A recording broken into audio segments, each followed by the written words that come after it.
네, 우리 옆에 분들과 인사하실 때 다 드립시다. 한번 인사해 보겠습니다. 진실한 기도뿐만이 아니라 우리 삶 전체를 주님께 드리시기를 간절히 바랍니다. 2014년 2월에 한국을 아주 떠들썩하게 한 사건이 하나 있었어요. 일명 송파 새 모녀 자살 사건이었습니다. 참 안타까운 일이었는데요. 아마 이 중에서도 그때 한국에 계셨거나 아마 이 일을 기억하시는 분이 있으리라 생각을 합니다.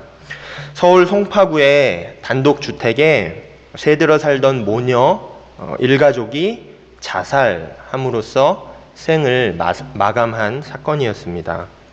당시 60세였던 엄마는 35세인 큰딸과 또 32세인 작은 딸과 함께 살고 있었습니다. 집안에 성인이 3명이나 되니까 그게 뭐 어떻게 자살까지 갈 수 있는 일로 가겠냐라고 생각을 하시겠지만, 엄마는 식당에서 일하며 생계를 책임지고 있었고요. 근데 어느 날 퇴근길에 빙판길에서 넘어지면서 팔을 다치면서 그나마도 가지고 있던 일터에서 쫓겨나게 됩니다. 큰딸은 당뇨와 고혈압을 앓고 있었는데 비싼 병원비 때문에 치료를 제대로 못 받고 있었고요. 작은 딸은 만화가 지망생으로 이제 아르바이트를 하면서 그렇게 살아갔는데 집안의 빚으로 인해서 신용불량자가 되었습니다. 그리고 그렇게 된 원인이 이제 병원비와 생활비를 때문에 그 카드 값을 갚다 보니까 크레딧 카드로 그렇게 부담을 해서 신용불량자가 되었다고 합니다.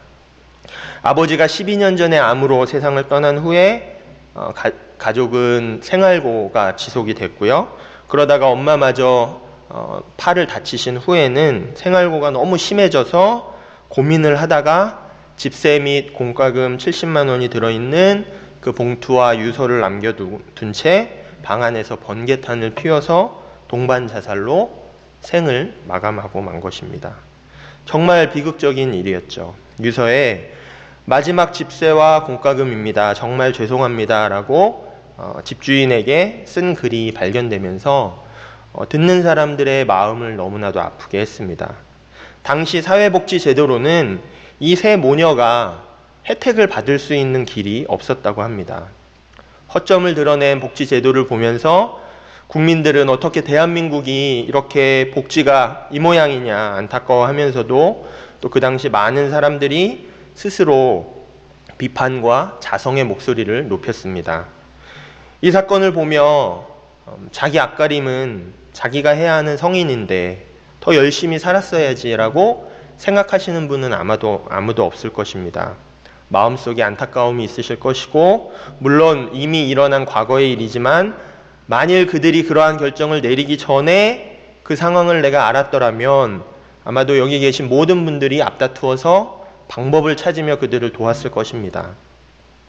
그런데 사실 교회의 역사 속에서 보면 고통받는 자들, 또 가난한 자들을 돕는 것보다 영혼을 구원하는 것이 더 중요하다고 여기는 그러한 분위기들이 있습니다.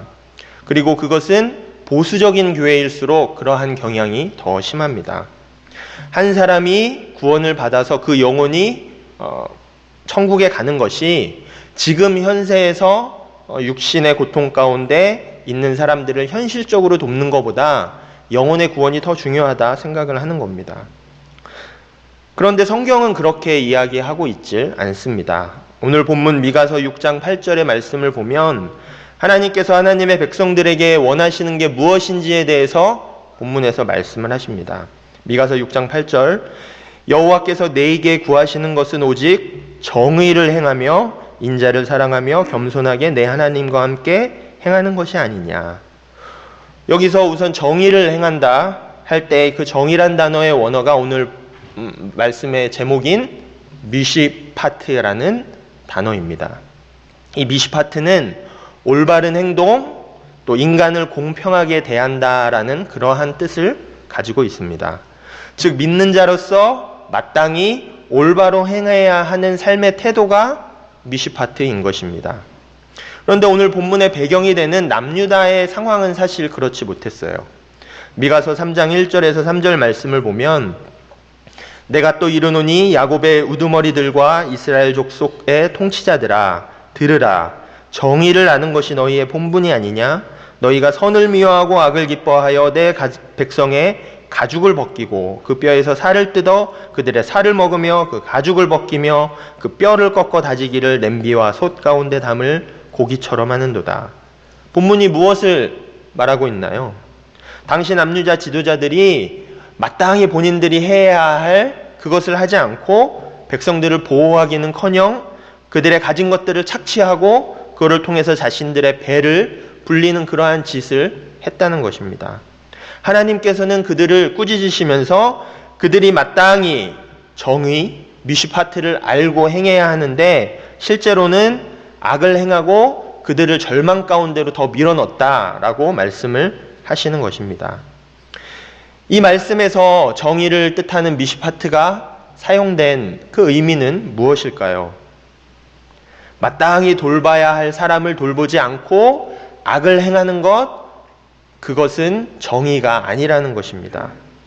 우리가 일반적으로 정의라고 이야기를 하면 억울한 일을 당한 그러한 사람들의 손을 들어주고 또 그들이 공평한 대우를 받도록 하는 것, 그 정도의 우리의 생각이 머물지 불우한 사람을 돕고 가난한 사람을 돕는 것을 정의라기보단 구제라는 그러한 개념을 사용해서 이해를 합니다.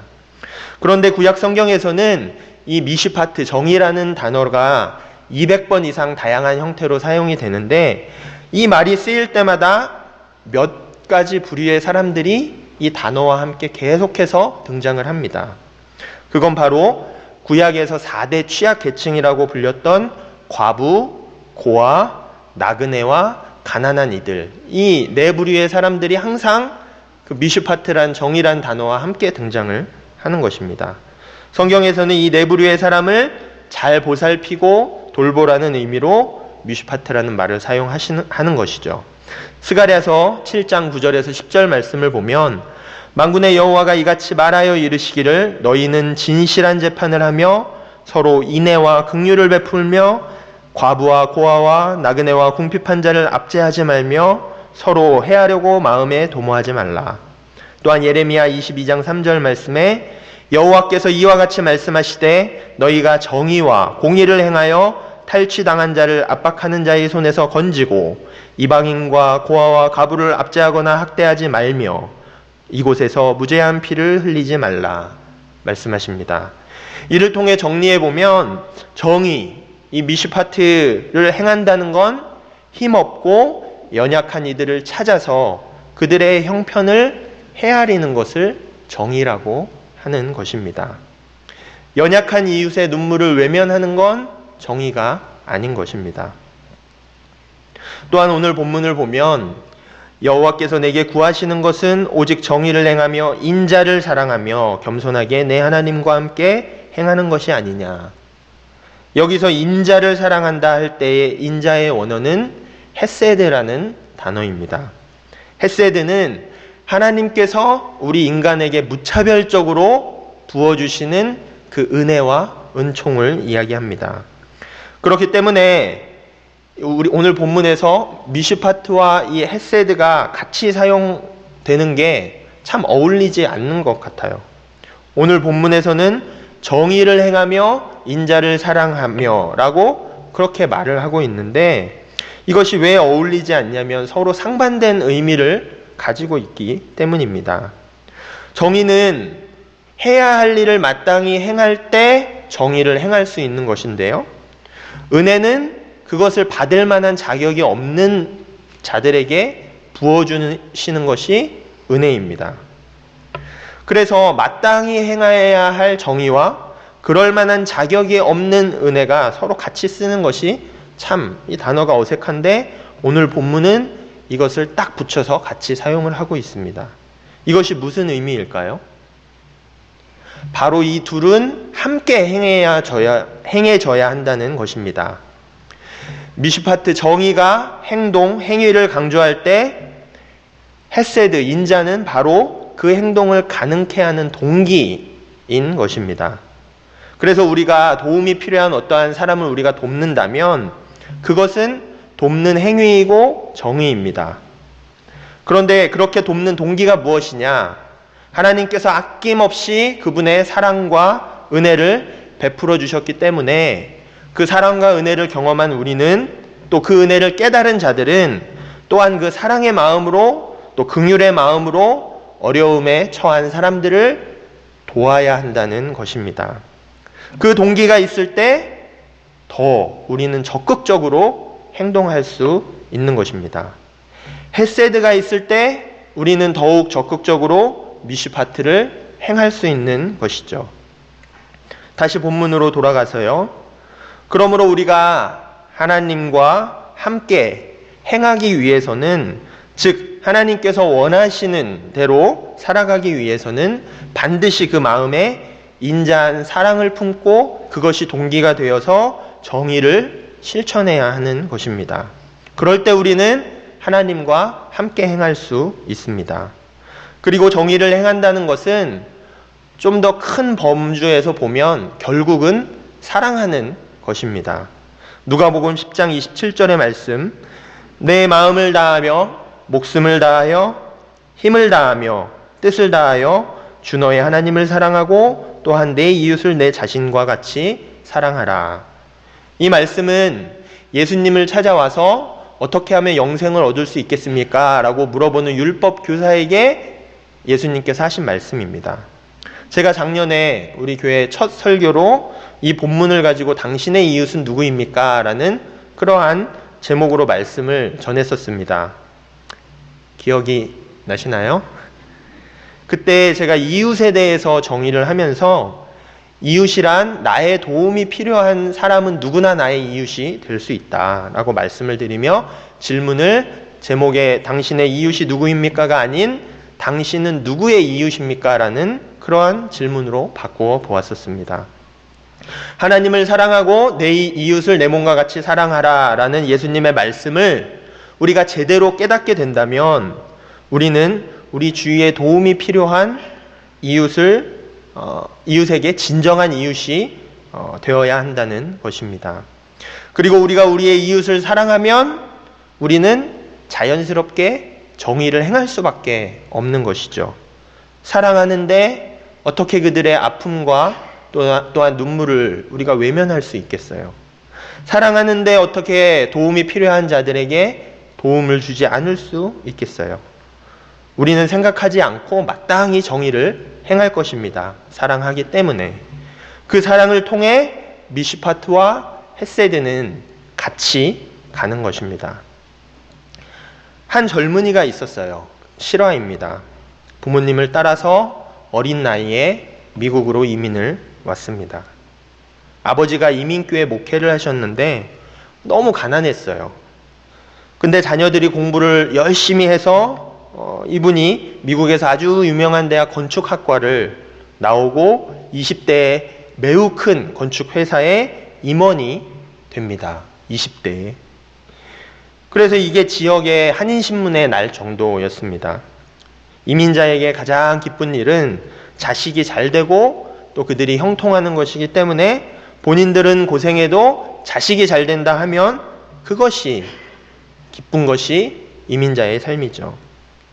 그래서 그 큰 회사의 중역 임원이 되는데 이분이 29살의 나이에 회의를 하러 운전을 하고 가는데 갑자기 가슴에 통증을 느낍니다. 그리고 자기 심장에 심각한 문제가 있다는 사실을 알게 돼요. 그래서 심장에 조그만 기계 2개를 설치합니다. 하나는 심장이 빨리 뛰게 하는 거, 또 다른 하나는 심장이 천천히 뛰게 하는 거. 그래서 이것이 적절하게 통제를 되면서 심장이 이상이 있을 때 움직여주게 하게 만듭니다. 근데 그러고도 심장이 잘 통제가 안 되는 거예요. 어려운 일들을 계속 겪으면서 응급실에 실려가고 또 치료를 받고 나왔다가 또 정신을 잃고 문제가 생겨서 응급실에 실려가고 하는 일들을 반복하게 됩니다. 이렇게 고생을 하다가 한 3년쯤 됐을 때 똑같은 증상으로 병원에 실려갔는데 의사가 선언을 하는 거예요. 이제 당신은 퇴원하지 못합니다. 이 심장으로는 더 이상 살 수 없고 심장 이식 수술을 받기 전까지는 당신은 퇴원하지 못합니다. 그리고 상태가 악화되기 시작합니다. 그때 그의 나이 32살이었고요. 아내가 있고 또 딸이 있었는데 3살과 2살이었습니다.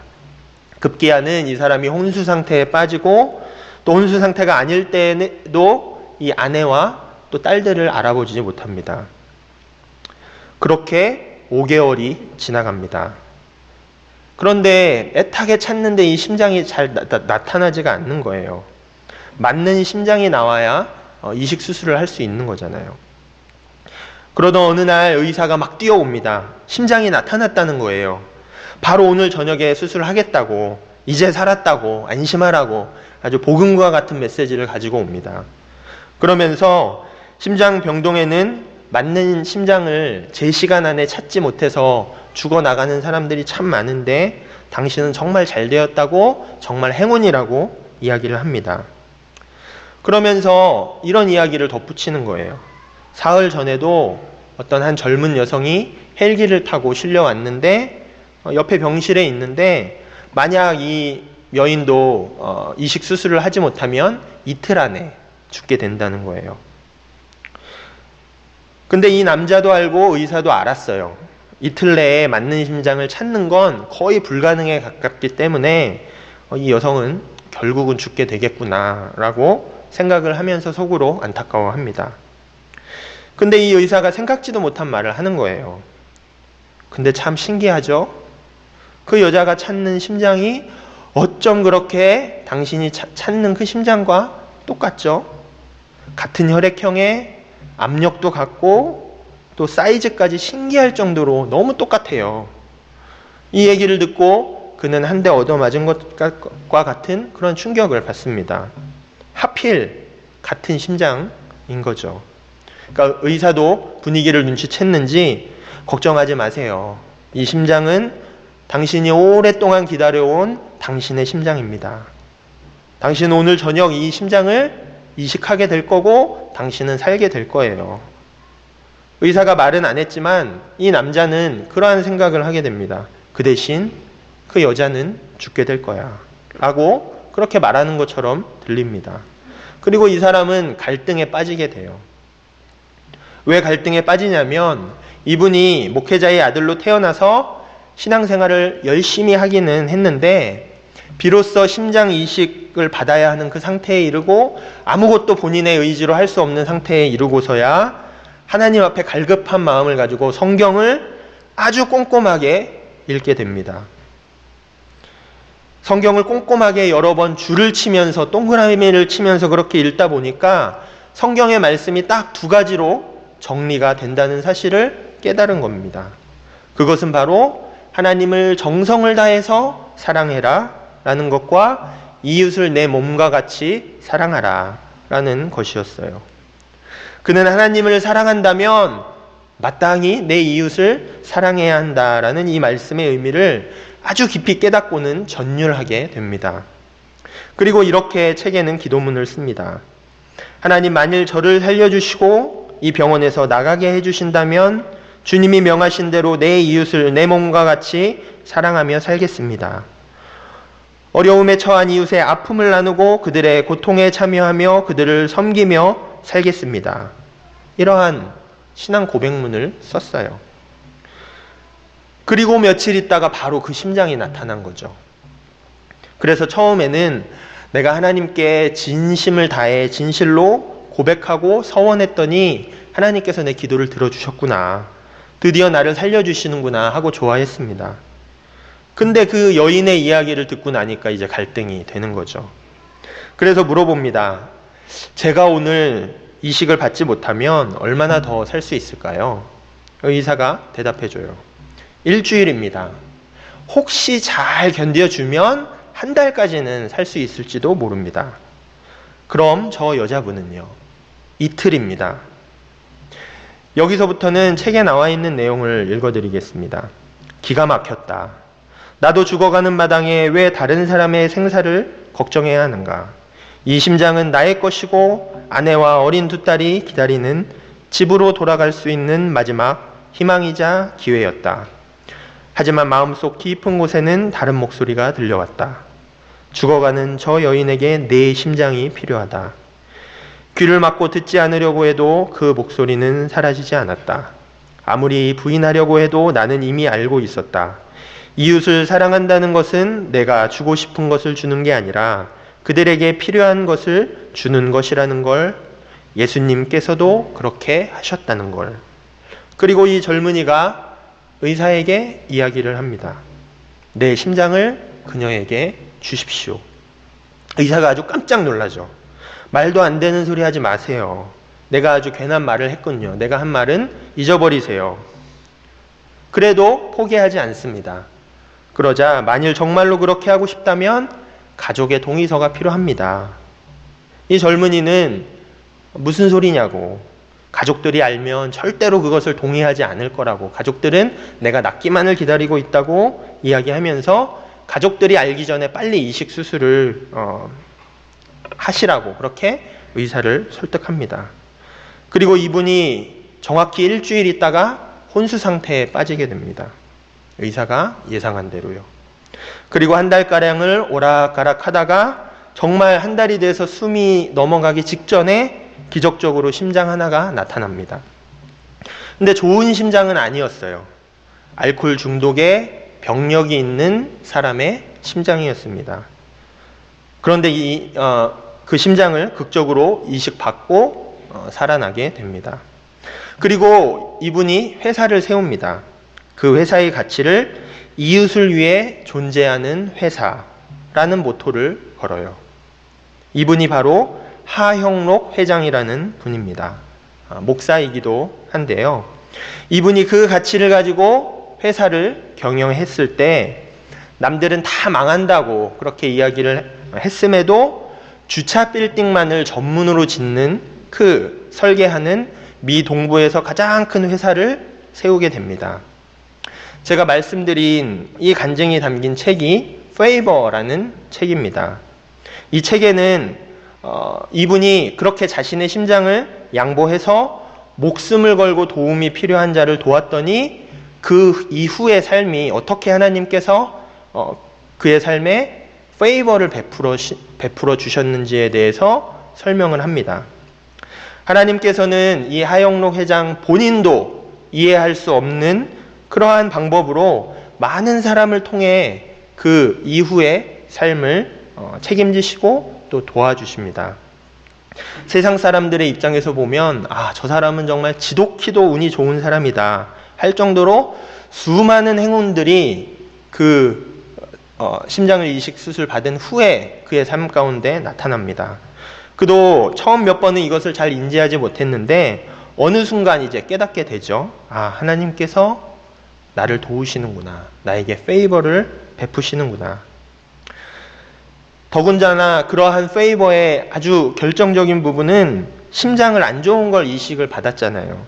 그래서 원래 미국에서는 심장을 2번을 이식받으면 워낙 대기자들도 많고 또 이식받아야 되는 필요로 하는 사람이 많기 때문에 그 다음부터는 문제가 생겨도 심장 이식을 못 받는다고 합니다. 근데 최근에 그 2번째 심장에 이제 얼마 전부터 이상 징후가 나타난 거예요. 그래서 여기까지구나. 이제는 끝이구나. 모든 것을 정리하는 마음으로 가족들에게도 알리지 않고 병원에 갔는데 그 사이에 법이 바뀐 것을 알게 된 거예요. 안 좋은 심장을 받은 사람은 법이 바뀌어서 그것 카운트하지 않고 3번째 심장을 받을 수 있다는 겁니다. 그래서 이분이 자기 좋은 심장을 양보하고 나쁜 심장을 받은 그 기록 때문에 만약 지금 이상 징후를 보이고 있는 이 심장이 수명을 다한다 해도 이분은 3번째 심장을 이식받을 수 있는 기회가 있다고 합니다. 이분이 간증하시길 본인이 그날 좋은 심장을 이식받았다 해도 대개 이식받은 심장의 수명은 한 10년, 10여 년 되기 때문에 32세에 이식받아서 40세에 또 어려움을 겪을 거고요. 또 40대에 다른 좋은 심장을 이식받았다 쳐도 60 전에는 아무리 많이 잡아도 60 전에는 죽었을 거라는 거죠. 그런데 그날 양보해서 안 좋은 심장을 받은 것 때문에 오히려 지금 기회가 있고 60 이후로도 살게 됐다는 그것입니다. 이 이야기를 들으며 물론 하나님의 페이버를 우리가 경험하기 위해서 그것이 동기가 되어서 사랑을 베풀어서는 안 될 것입니다. 그건 하나님께서 기뻐하시는 일이 아니죠. 그렇게 한다고 하나님께서 그 마음의 동기를 보시면서 페이버를 베푸실까요?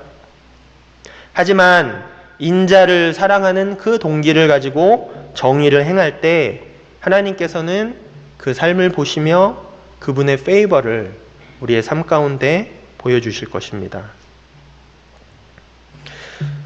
이 이야기를 들으며 가슴에 손을 얹고 너무 긴장하지 않으셔도 됩니다. 저와 여러분 가운데에서는 이렇게 내가 받아야 할 심장을 다른 사람에게 양보해야 할 기회가 올 사람은 아마 없을 것입니다. 그런데 중요한 것은 이분이 그 심장을 양보하는 그 과정을 통해서 병원의 분위기가 달라진 거예요. 사실 응급 상황이 항상 벌어지고 환자들이 막 몇 명씩 죽어나가는 그러한 심장병동은 어쩔 수 없는 불안함 때문에 불만을 늘어놓는 환자들이 참 많이 있다고 합니다. 또 그것을 대해주느라고 지친 직원들 사이에 항상 긴장감이 있고 또 큰 소리가 오고 가는 것이 쉽게 발생한다고 합니다. 그런데 죽음을 눈앞에 둔 한 환자가 마땅히 자신이 받아야 할 심장을 양보해서 다른 사람에게 주었다는 그 이야기가 퍼져나가면서 의사, 간호사, 환자, 직원 할 것 없이 모든 사람들이 변하기 시작한 거예요. 큰 소리가 줄어들고요. 미움과 질투 대신 불평과 불만 대신 서로를 배려하고 사랑하는 그러한 마음들이 그 안에 퍼지기 시작합니다. 우리가 이분과 같은 일을 겪지는 않겠지만 삶 속에서 우리가 할 수 있는 작은 정의와 인자는 베풀 수 있잖아요. 내 삶의 여건 속에서 내가 할 수 있는 범위 안에서 미슈파트와 헤세드를 행할 수 있잖아요. 그럴 때 우리의 세상은 변하게 될 것입니다. 성경을 많이 아는 사람도 미슈파트와 헤세드를 행할 수 있지만 성경을 많이 모른다 할지라도 우리는 미슈파트와 헤세드를 행할 수 있습니다. 돈이 많은 사람은 자신이 가진 것으로 미슈파트와 헤세드를 행할 수 있지만 내가 가진 것이 없다 할지라도 시간과 자신의 재능을 사용하여서 정의와 인자는 행할 수 있는 것입니다. 설교를 준비하다가 문득 아주 오래전의 일이 떠올랐어요. 하도 어렸을 때의 일이라 이 기억이 제 머릿속에서 떠오른 게 참 신기했고 또한 부끄러운 기억이라 왜 이러한 기억이 갑자기 떠올랐을까 고민을 하다가 나눕니다. 제가 초등학교 6학년 때 저희 반에 여자아이 한 명이 있었어요. 신기한 건 이름도 분명히 기억이 납니다. 김민희. 얼굴이 까무잡잡하고 또 커트머리를 한 아이였어요. 지금 생각해보면 그때는 못 느꼈는데 그래도 예쁜 얼굴형을 가지고 있었습니다. 그런데 다만 제 기억엔 옷을 항상 허름하게 입었어요. 그리고 좀 때로는 지저분하기도 했던 것 같습니다. 그런데 반의 모든 아이들이 그 아이를 멀리하고 싫어했습니다. 왜 그런지는 저도 잘 모르겠습니다. 그냥 반의 분위기가 그런 거였고 모든 아이들이 그 아이와 가까이 지내지 않았어요. 심지어는 옷이 허름하다는 이유로 때로 좀 지저분하다는 이유로 그 아이가 지나가다가 이렇게 몸이 닿거나 이렇게 옷이 스치면 그거를 정말 아이들이 싫어하고 꺼려했습니다. 그리고 부끄럽게도 저도 그 아이들과 똑같이 행동을 했습니다. 그 당시에 저는 교회에 다니고 있었고 매주일 주일학교를 통해 예수님의 사랑과 은혜에 대해서 배우며 또 그것을 행해야 된다는 사실을 알고는 있었지만 그것이 제 삶 가운데 깊이 영향을 미치지는 못했던 것 같습니다. 교실 전체의 분위기에 저 혼자만 용기를 내어서 그렇게 튀는 것이 그런 용기를 가지는 것이 부족했고 또 내가 교회에서 배운 그 신앙대로 행동으로 이어지기에는 제 신념과 또 제 의지가 부족했습니다. 25년도 넘은 세월인데 지난주에 갑자기 그 아이 얼굴이 생각이 나는 거예요. 항상 무표정으로 아이들이 대하는 그 대함을 받았던 그 아이는 하루하루 어떤 마음으로 살아갔을까? 너무 미안했습니다. 그리고 너무 늦긴 했지만 진심으로 회개하는 시간을 가졌습니다. 과연 여러분은 어떠신가요? 바라기는 나도 모르는 사이에 나만의 보이지 않는 울타리를 만들어 놓고 신앙이 있고 나와 어느 정도 수준이 맞고 이야기가 통하고 나를 이해해 줄 수 있는 사람들 안에서 그렇게 살아가시는 것이 아니라 그 울타리를 한번 넘어가 보시기를 간절히 부탁드립니다. 익숙함에 머물러 있는 것이 아니라 용기 내서 내가 익숙한 것, 편안한 것에서 그것을 한번 깨보시기를 바랍니다.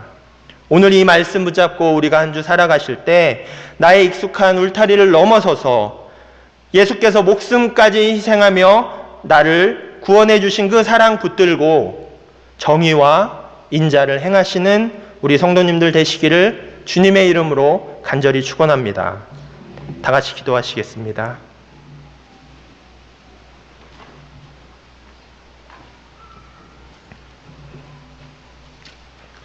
하나님 감사합니다.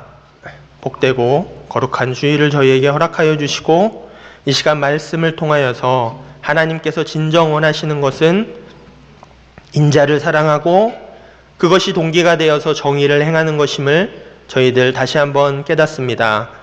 저희들의 마음 가운데 저희가 가지고 있는 편견과 또 우리가 가지고 있는 편안함의 울타리를 넘어서서 예수 그리스도의 사랑이 미치는 그곳을 향해 담대히 나아가는 저희 모두 될 수 있도록 주님 인도하여 주시옵소서. 그럴 때 이 세상이 변화되며 예수 그리스도께서 그토록 이루기 원하셨던 하나님의 나라가 이 땅 가운데 이루어짐을 저희들 경험하기를 원합니다. 하나님, 저희들의 삶 가운데 역사하여 주시옵소서. 감사를 드리며 예수 그리스도의 이름으로 간절히 기도드립니다.